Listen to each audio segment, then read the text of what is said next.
It all started after this Maghrib prayer. I think on a Wednesday, if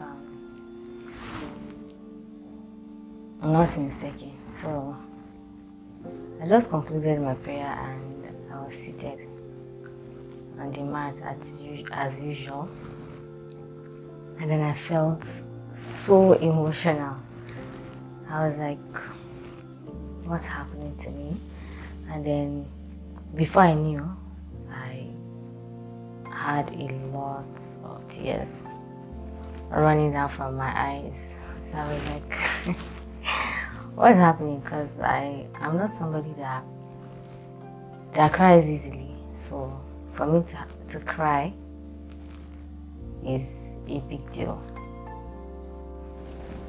So I was seated on the mat and I was just shedding tears, and before I knew it, I couldn't control it. And then the one thing I remember that came out from my mouth was, "Ya Allah, guide me." Like, just guide me. That was what came to my mind. And I prayed for my siblings, my parents, everybody. And then I was seated there. And the one thing I was sure of doing at that time was just to do something consistent. Something I knew that I could do, that I was capable of doing, or let me just say I'm capable of doing. So, and hijab came to my mind. It did. Like, it really did. So anytime any thought comes to my mind, the first thing that comes to my mind is just going to my sister and just telling her, "Oh, I'm thinking about this thing. What do you think?" And then I went to her room and then I was like, I have this thing just came to my mind. I want to go back to wearing hijab. She was like, "Fatima, that's what you do. And then when you start, you stop." I'm like, "No, this time around, I'm serious about it.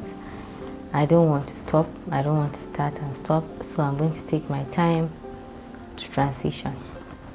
And then I was like, "Are you going to support me or not?" That's emotional blackmail, of course. And then she was like, "Yeah, I'm actually going to support you. If you want it, then I want it for you too.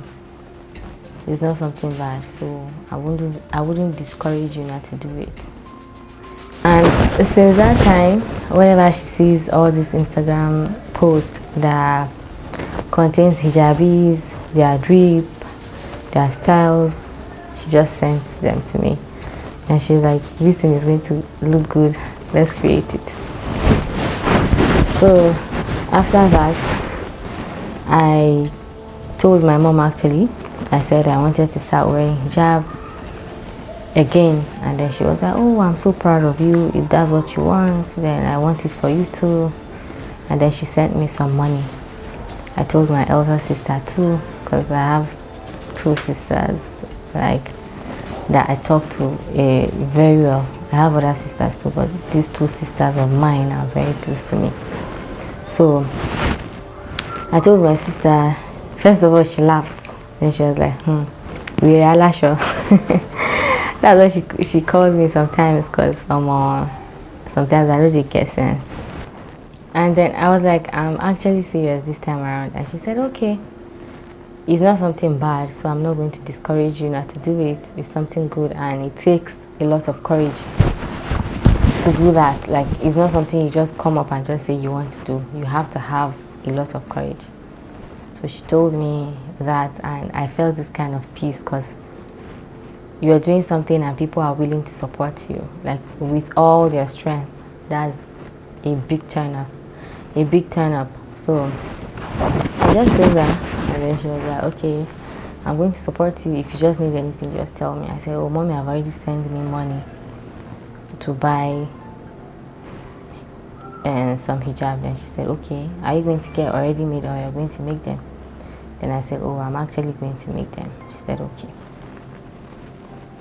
So I made that decision, and at that time I didn't know how I was going to get the hijabs actually. I didn't know how, but one thing I knew was I know how to sew. So I decided to watch some YouTube videos. Shout out to Models with Kids, that girl, she helped my life. So I made some of my jilbabs, and I started wearing them. Like, people just saw that I started wearing hijab. And at that time, before that time, I was posting some makeup content on YouTube. I wasn't comfortable with. I was actually generating a lot of traffic, more than I am now. So, but I took some time off. My mom even called and asked, "Oh, what's wrong?" I said, "I'm just taking a break." She said, "Okay, I just wanted to check because you've not been consistent." Because that time, Mama, I used to be very, very consistent. So, because I knew my niche and I knew I had a lot of inspirations from other people. Now I don't know my niche. I'm just posting videos, and I hope that you guys will be liking my videos. So I stopped. I deleted all my content, deleted everything. People started coming to my DM and they started asking, "Oh, Fatima, what's wrong?" I wanted to learn something from the makeup you posted last week, but it's no more there. I'm like, yeah, I'm taking some time off. I'm changing my content. Okay. I love the fact that they respected my decision at the time. So I made them, and then I started wearing them. And "Oh, have you started wearing hijab?" I said, "Yes. I'm trying my best to start." So this is my starting point. Some people came and they were like, "Oh, I'm so proud of you." And some people were like, "Oh, you'd have just stick to your makeup content because we are loving your content," and all of that. All of this positive and negative, whatever.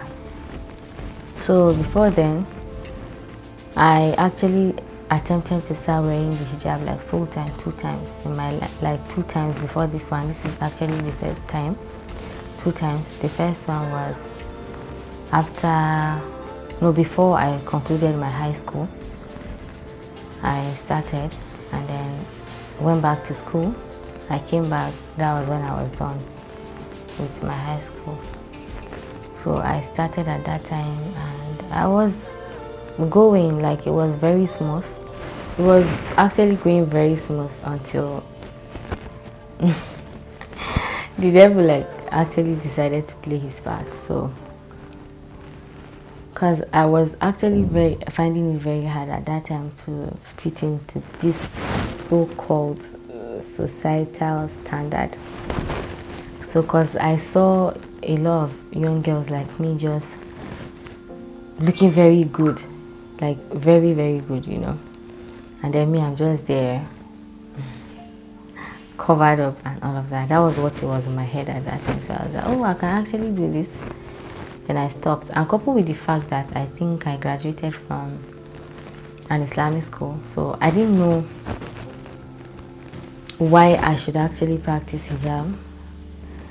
I knew, but there was just a basic understanding of it.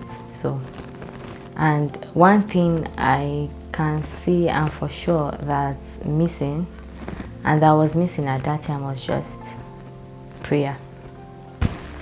So it's just, this whole thing is just supplication. Like, just pray to Allah. Just pray to Allah for guidance.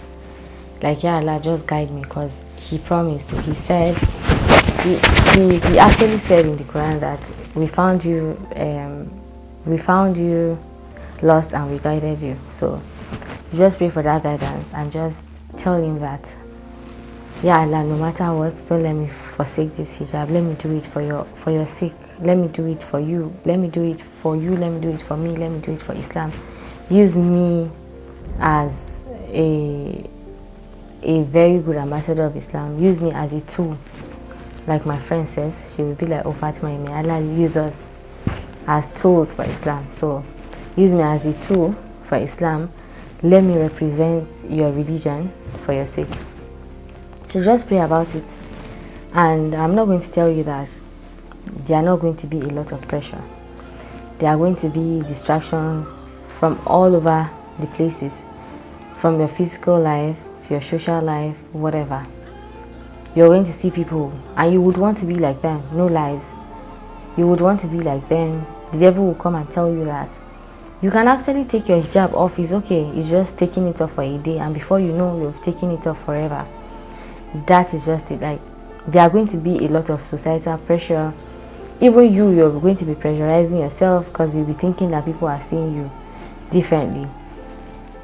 So that is it about my hijab story. I hope that you guys find this inspiring. And before we go, my